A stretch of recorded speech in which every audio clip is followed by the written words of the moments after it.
Welcome back to another edition of Old Soul, New Soul, Astrology Podcast. Don't you love that title, Robert? Boy, that has worked out well for us, hasn't it?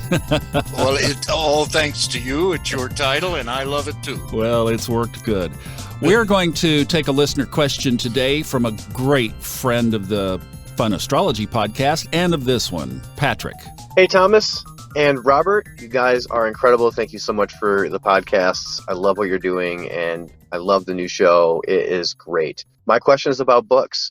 I know there's a lot out there, so if this is hard to do, I understand. You've talked quite a bit about quite a few throughout the last couple podcasts, and I was wondering if you guys had a set list or highly recommended ones to start with, and maybe some further down the line for those who are a little more advanced. Thank you so much for what you guys are doing, and I hope you have a great weekend. Well, thank you, Patrick, and thank you so much for listening and for your support of what we're doing around here. You know, Robert, before we talk to you about some things on your list, could I just mention one real quick? Of course.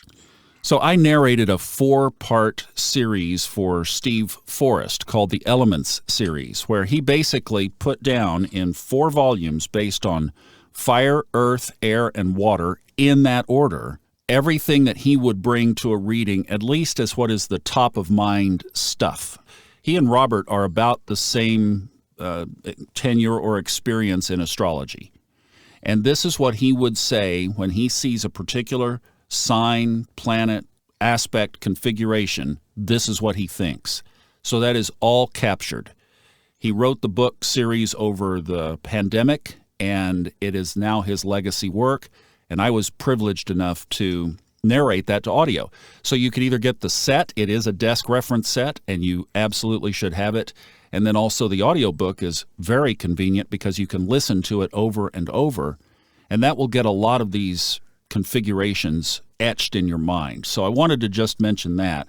And the reason also that I mentioned that, Robert, is that, of course, Steve's style is what he calls evolutionary astrology, which is basically, this is where I love, the Google map of the soul. It's all based around astrology as our soul's journey. And Steve approaches his interpretations and his work from that perspective only.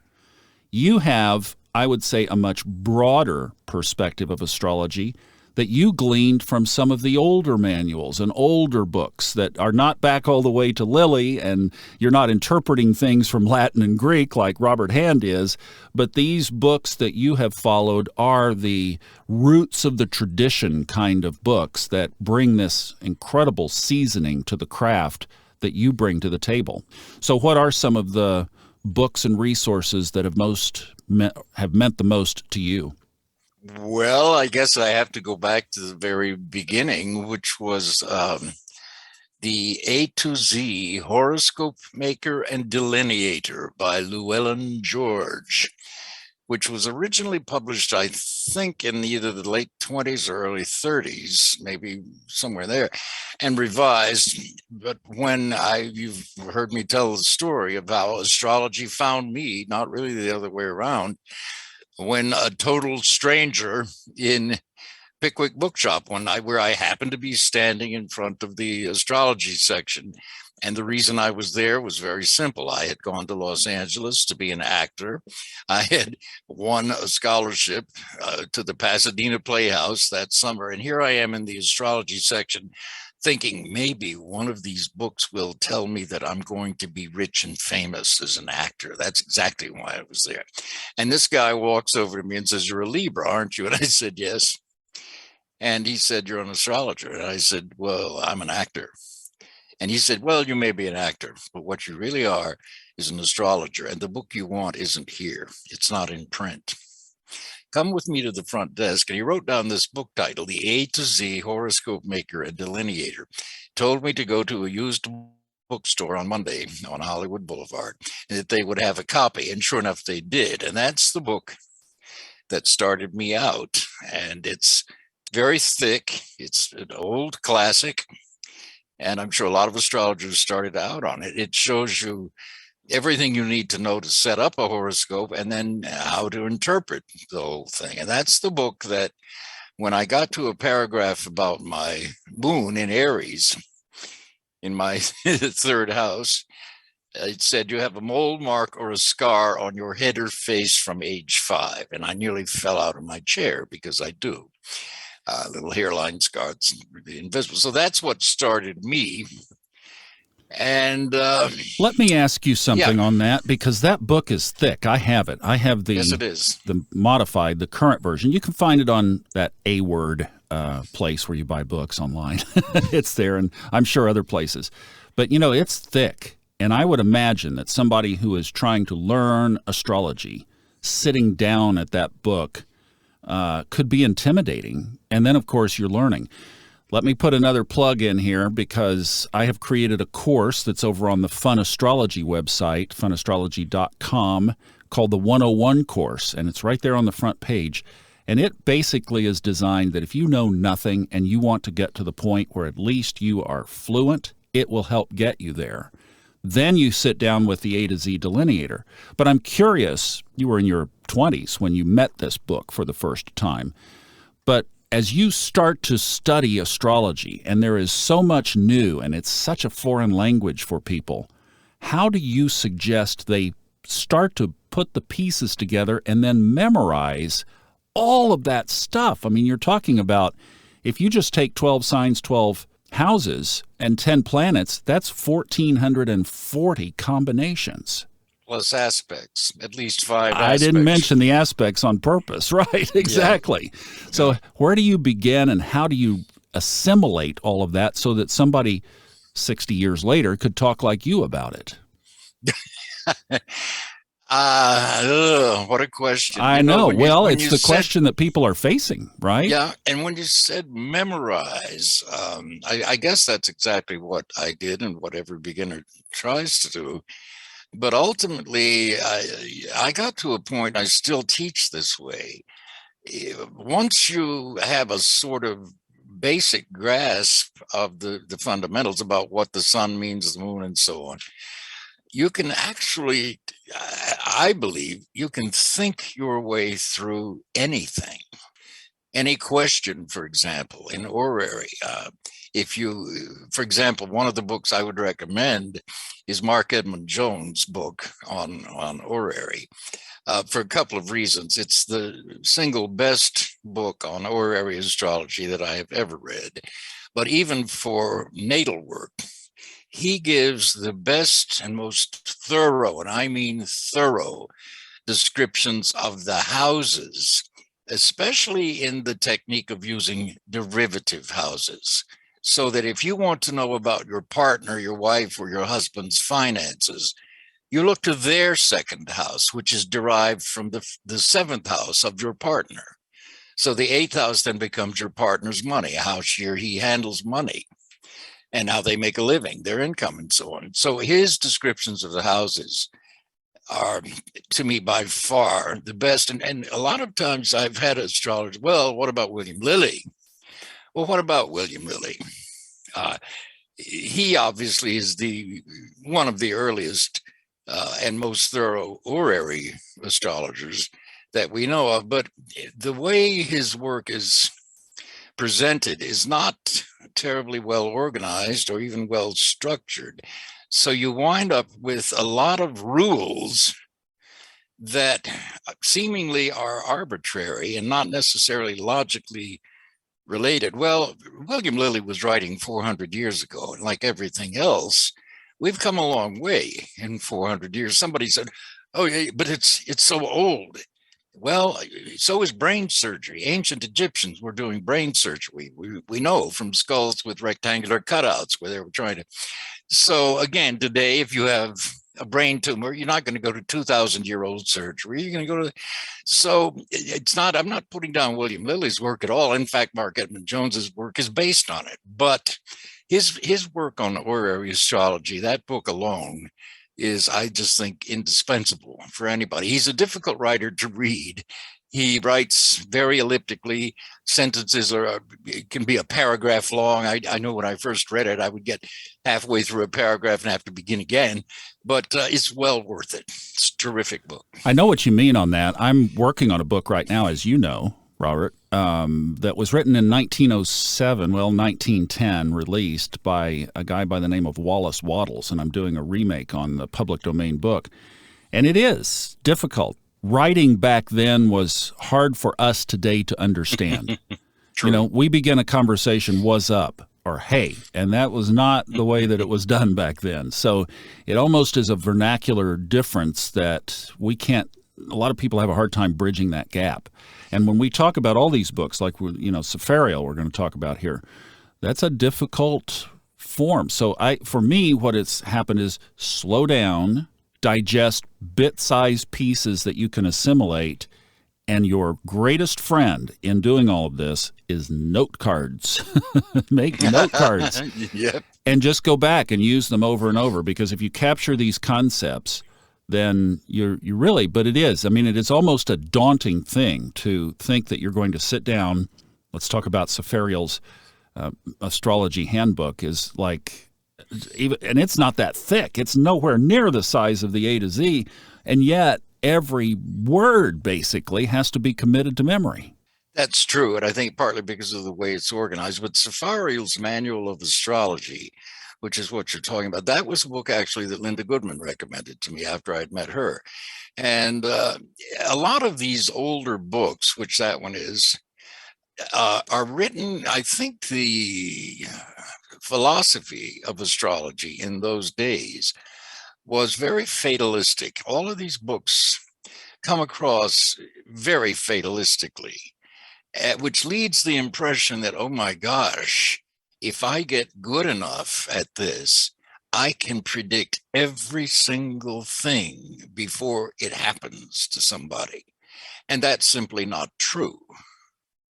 So it creates a false impression, I think. So if you read these older books for the techniques that they can present, they're well worth it, just to know whether you use all of them or not. But you have to have that caveat in there that they can often, I think in Sepharial's manual, he has one section on marriage, and he goes through various things that promise or deny marriage. And then he concludes by saying, otherwise, it goes without saying that everyone will be married.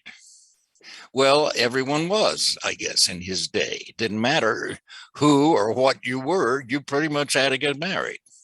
So it's those kinds of little dated qualities that some of these books have, as long as you bear in mind that astrology is not fated to that degree, not at all, then you'll be okay. And I got a lot out of Sepharial's manual. Oh, I think it's great. There's so much in there. It is so rich, so many techniques. Okay, Grant Lewi, another author that I know you've mentioned quite a bit. One of my favorites. He wrote two books that I know of, Heaven Knows What and Astrology for the Millions, I think written in the 40s. And they're just terrific books. They really are. He was an excellent astrologer, and he's very succinct, even though the books themselves they're not thin. They're very comprehensive, but everything that he says in those books is right on the money. And he's just a terrific astrologer and a pretty easy read. Unlike Marc Edmund Jones, for example, it's not an easy read, but it's still one of the best astrology books ever written. Marc Edmund Jones and I. So Grant Lewi's books, I think, those are another two books that I started out on. Let's talk about Linda's book. You mentioned Linda Goodman, Sun Signs. Yeah, obviously a classic. It was really the first big blockbuster astrology book written in the 70s. Yeah, that book got the biggest publishing advance in publishing history. She had a hell of a time trying to sell it. Nobody wanted it. So she finally found a small publisher, Taplinger, who gave her a $75,000 advance for it. In the 70s now, remember. Yeah, that's a chunk of change. Yeah.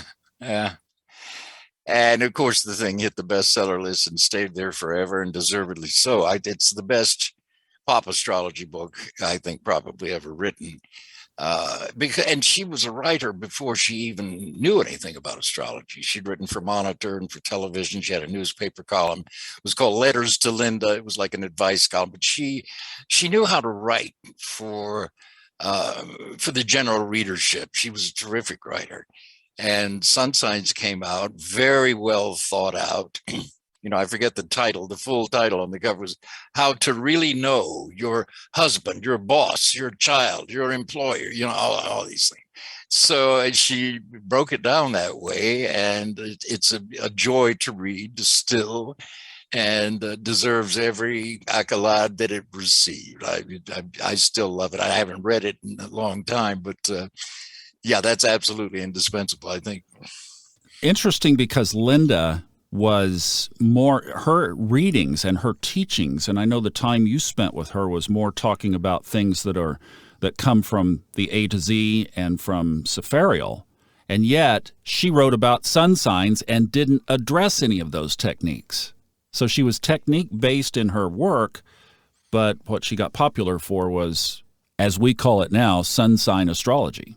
And she always was that. I think I was privileged. I had stayed with her in Cripple Creek over one winter, and sort of house sat for her at one point because she went back to New York to see her husband, Sam. She was still married at that time. And I'm not telling tales out of school. She had, in those days, a young, I think he was 26, year old lover named Bob Brewer, to which she dedicated her second book, I think, Venus Trines at Midnight.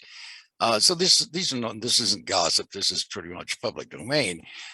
And at one point, an oil magnate who had a lodge in Vail, Colorado, had a bunch of oil men, I guess, with him, and he wanted her to come up there and give readings. Well, I was the guy. We didn't have computers in those days. I was the guy who in Cripple Creek had to set up all their horoscopes. But when we got there and I drove her up in the snow, and we're sitting around this, I was kind of off in the corner of the dining room in this lodge that this man owned. And there were about 6 of these businessmen. Linda was not very interested in psychological astrology or even medical astrology. Had no interest in medical astrology, in fact. But she gave me, a fan of hers happened to send her some mimeographed copies of a lecture that a Dr. William Davidson had given to a group of nurses in Chicago in 1957 on medical astrology. And she said, "Do you want these?" And she gave them to me. But I watched her read for these guys. And it's the only time I actually was able to watch her read. And she was very, very event oriented.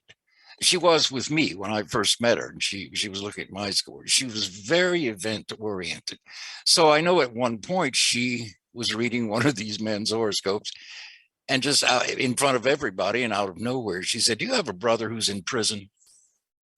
And the man went ashen, because he did. I can't remember why the man was in prison. But that's what she liked to do. And she liked to predict events. But she didn't go into any of the metaphysics about how we create our own reality, which I didn't understand either until one of the books I would love to mention here, Thomas, is Jane Roberts' books. Seth Speaks, The Nature of Personal Reality, especially The Nature of Personal Reality. It's certainly the best single book that I can think of outside of astrology that I've ever read in my life. The Nature of Personal Reality.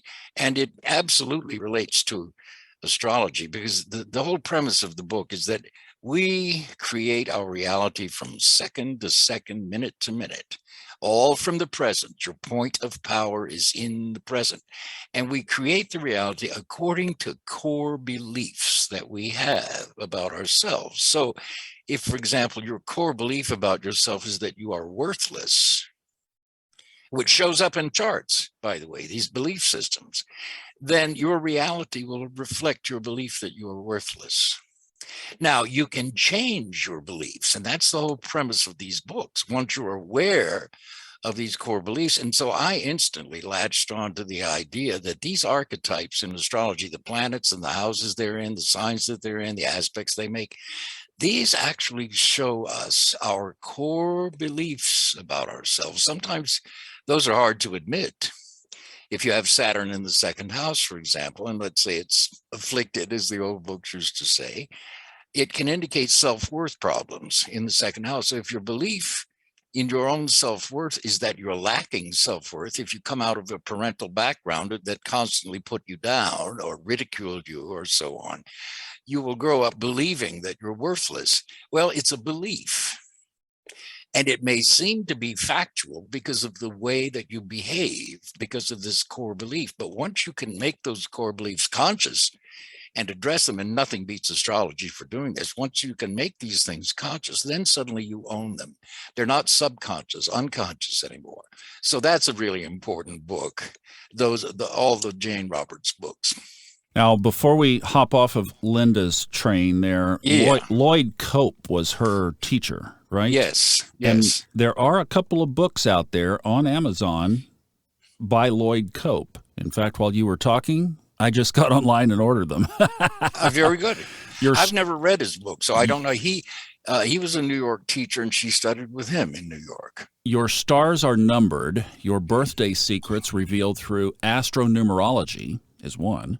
And then the Astrologer's Forecasting Workbook is the other. So those are available on Amazon. You can get them, and they're not that expensive. So Very if you good. wanted to may kind be of the next Linda Goodman. Yeah, there you go. Exactly. Well, for about $7 or $8 on Amazon, you can have both. Okay. All right. How about Reinhold Ebertin? This is a little different dimension now. Reinhold Ebertin, German astrologer whose work was called Combinations of Stellar Influences, and it changed my astrological life when it came out. He goes into the formulae, if you will, of midpoints and midpoint trees, so that midpoint trees are simply placing a planet like your sun or your moon, and underneath that you can list out the midpoints that sun falls on within 1.5 degrees. It's a very specific and precise kind of way to look at astrology. But suddenly I thought, this is the Rosetta Stone, because you can look at somebody's sun in Libra, like I have it at 8 degrees Libra, and here's some other person with their sun at 8 degrees Libra, totally different. Why? Look at their midpoint trees and you'll see why. Because suddenly one person's sun will be at the midpoint of Jupiter and Mars, and the other points, same sun sign, same degree, will be at the midpoint of Saturn and Pluto. It's completely different, but you would never know it without. So his book, Combinations of Stellar Influences, he found it, I guess, it was based off of Alfred Witte, who was another German astrologer who had the Uranian school of astrology, and Ebertin's was called Cosmobiology. But that's another indispensable book to me. I'm realizing we need to do a whole episode on midpoints. We'll put that on the list. Liz Greene. Wow. Now, you talk about hang on to your hat as far as interpreting a book. This is a deep British writer, Liz Greene. The first one I read, and still a classic, is by Liz Greene, Greene, called Saturn, A New Look at an Old Devil. And I used to teach the classes in Los Angeles, Thomas, and I told them, if you can grasp this book, this one book, you will be the best astrologer on the block. It's that good. Wow. And it's all psychology. It's very much related to Jung and to analytical psychology and to the 4 types, the intuitive, the emotional, the sensational, and the intellectual types in Jungian astrology, in Jungian psychology.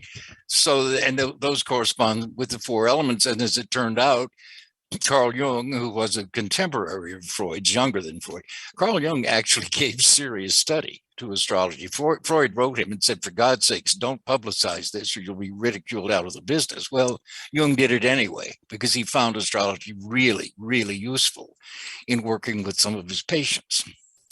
So that book, Liz Greene, Saturn, A New Look at an Old Devil, is absolutely at the top of the list. And I understand that you have a book on Neptune. Well, because I have Sun on Neptune, I have had the life task of learning about Neptune, and she writes a book on it where she brings in the theme of reconnecting to source. So in other words, if you think about Neptune as Lord of the Deep, that we are going to the very depths of our life and picking everything apart in order to reconnect to that from which we came. Mm-hmm. It's a beautiful thesis. Mm-hmm. Hard to understand. She does go into a lot of the mythology associated to a number of different areas. It's a deep book, but it will bring you back to that whole assignment that where Neptune is in your chart, it represents a reconnection with Source that we have lost. So it's good. Yeah. Totally true. I also have Sun conjunct Neptune, as you know, and that's exactly what that is. So before we hop off of that, what has been your perception of Neptune? It rules so many things. And of course, when I first got into astrology and saw my Sun conjunct Neptune within 4 degrees in my 9th house, the A to Z delineator warns you against alcohol and drugs, and those are associated with Neptune. And indeed, I come from a long line of alcoholics, so that brought me up short pretty quickly. It rules imagination. It rules the arts, all of them, but especially music and painting and dance, photography. Neptune rules film. Uranus rules television, for example. It used to be a big distinction between those two. Now everything can be digital either way. But ultimately, Neptune, for me, my understanding of it is refinement. It does rule contamination, infections, pollutions, virus. So it rules that kind of, it's a porosity, Thomas. You have this and I have it too. Now I've got it in Libra and you have it in Scorpio, I guess. Yes. Right? Yeah. So it makes a person not only psychologically porous, and by porous I mean sensitive to everything in the environment: sound, sight, smells, chemicals, other people, other people's emotional states. Well, I went to California to be an actor. I went to Hollywood to be an actor, and I was acting when I was a kid. So it does rule actors, and because the idea of disguises and taking on other people's roles, other characters, and portraying them through your own body and so on. So it rules all of that. But as I've grown and gotten older and older, what it really does, I think, it rules refinement. The more it's one of those planets, if you have it conjunct your sun in some way or other, or your moon, you are meant to, quote unquote, penetrate the veil, the illusions of life. Now, this takes us way back to Plato and other philosophies about way back into ancient Hindu astrology and so on, about the illusion of physical life. So people like us are aware that there's something beyond the physical, something metaphysical that draws us. And as we get into those realms of thought, it's natural to begin to purify your own understanding and eliminate clutter and eliminate lies and eliminate misunderstandings. And frankly, the biggest guide in my own life to this day, I really detest liars. I once said in a concert during intermission, I was there with a friend of mine, Claire, and just she and I were talking at intermission. And I said, to me, I think lying is worse than murder. What? And I said, no, really, at least with murder, you have an actual crime, an actual commitment of a crime that somebody is going to get arrested for or discovered sooner or later. With lies, it's gaslighting. You get elected. Well, they just, and as I was expounding on this, a woman next to Claire leaned forward and she said, "Excuse me, I couldn't help but overhear. I'm a marriage and family child counselor, and I couldn't agree more about lying. It's absolutely deadly, because when a spouse does something and you call them on it and they say, I didn't do that. That's just your interpretation of what." So they're gaslighting you, and it begins to dissolve your sense of sanity. Lies do. So we're in now a state in this country and elsewhere in the world where a lot of politicians are doing nothing but lying. And it's difficult for people who don't have the time to source everything, to make sure they're being told the truth or not. So the whole idea of misinformation and disinformation in politics is all Neptunian. Now, Neptune is a fascinating study, and we could go. Yeah. Maybe I should add Neptune to the list too. We could just park on that. Well, here's an old rule of thumb, and I don't know what book I found this in. The sign where you have Neptune, for example, you will have what is called an auric leak over that part of the body, that the aura, the electromagnetic field in the body, is weakened. So I have it in Libra, you have it in Scorpio. So the kidneys, the back, and so on, that's the area. And one of the prescriptions for that is to get a bit of sunbathing into that area of the body, because the sun's rays will help heal this supposed leak in your aura. Now, that's interesting. I put it on the list, so we'll hold further until we do a whole episode on the many aspects of Neptune. You and I could do about 3 hours on that probably. Hey, let's tell people about the Kepler classes, and then I want to ask one more thing about something that should definitely be on the list. But Kepler College, which is a big astrology school located in the Pacific Northwest, Robert has been working with them for over a decade, and there are two workshops that I'm thinking that are available for sale on Kepler's website. I believe it's keplercollege.org, but you can just look it up. Just search Kepler Astrology College, and you'll get the right URL. The Solar Arc workshop is one, and then the one that he did most recently to this recording is the one on reincarnation. So I just wanted to put those out. Those are both available, and excellent multi-hour learning sessions with Robert and PowerPoint slides teaching you the various respective concepts. Now, one other series that we should mention is if you go on Amazon and you search Robert Glasscock, you get a set of 4 pamphlets or booklets, ebooks that Robert has written. Tell us about those. One of them is called Astrology Rising, which is simply about how I got my start in astrology. One of them is called A Lifetime at a Glance, which is using planetary degrees to give you ages when each planetary archetype is initiated, so to speak.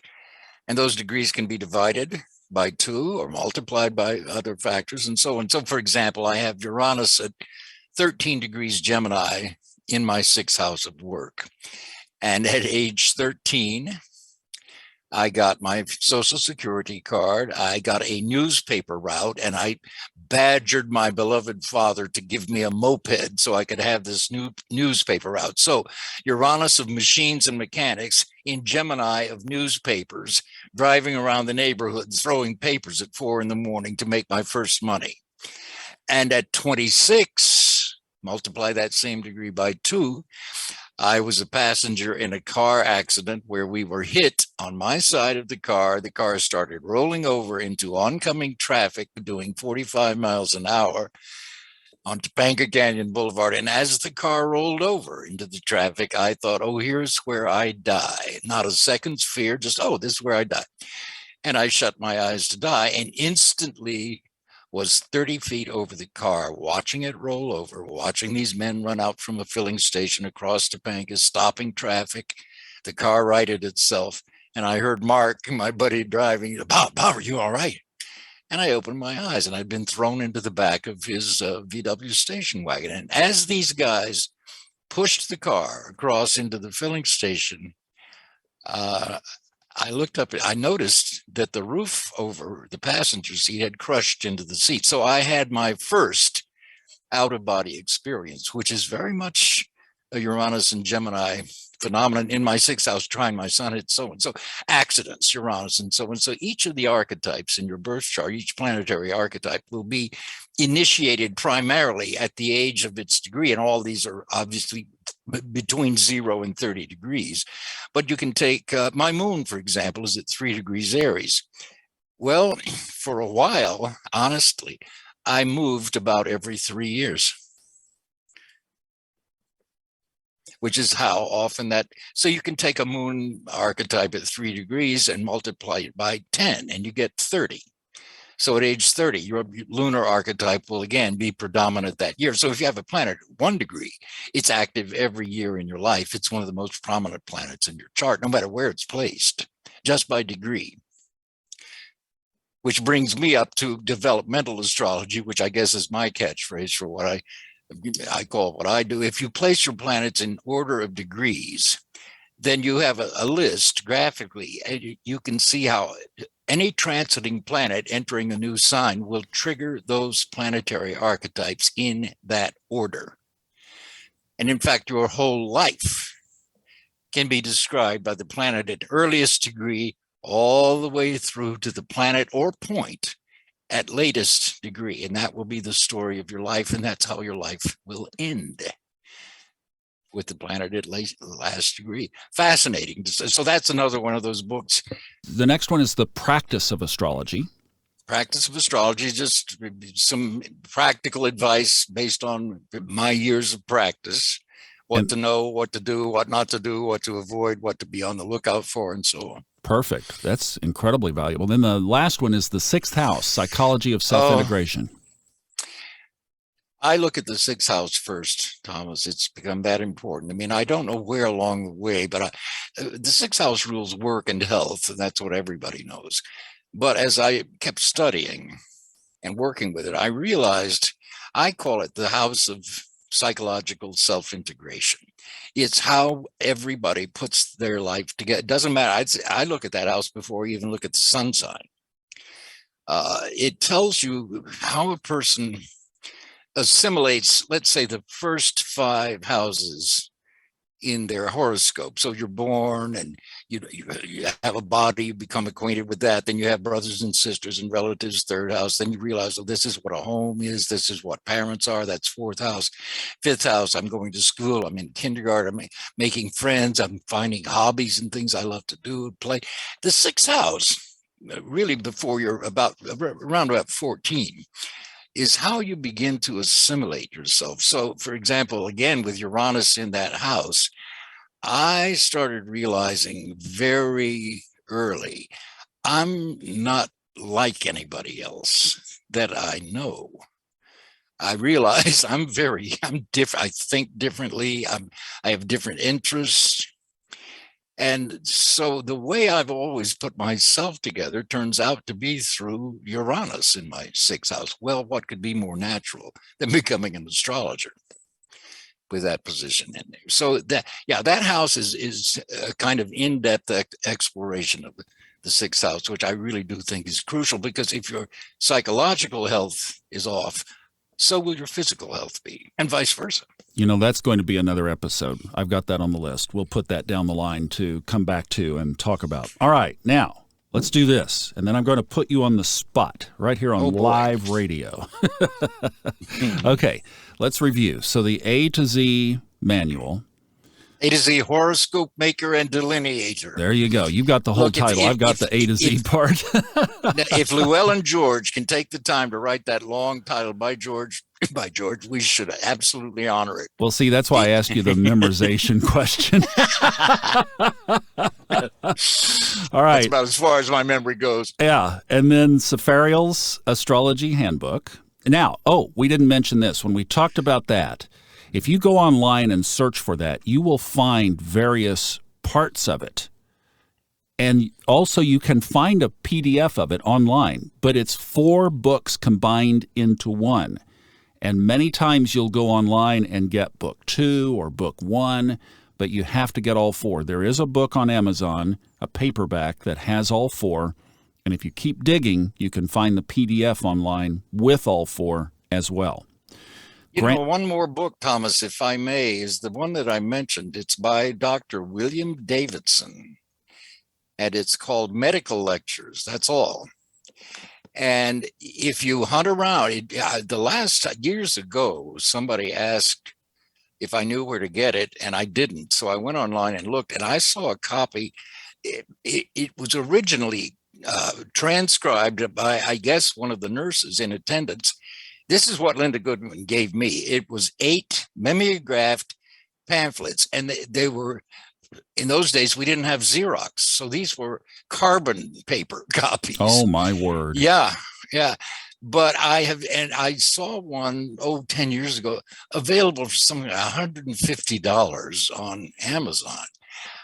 These are well worth obtaining if you can find them. And I believe today that they are available in PDF. Now, I'm telling you, the way these things were carbon copied or whatever, sometimes the pages are slanted a little bit. I mean, this is not 21st century technology here, but if you can find those books, those lectures are another one that really gave me so much insights, which is why I'm not afraid of medical astrology at all. I talk about health all the time with clients. You have to be careful. Yeah, but that's that's a little caveat. Yes.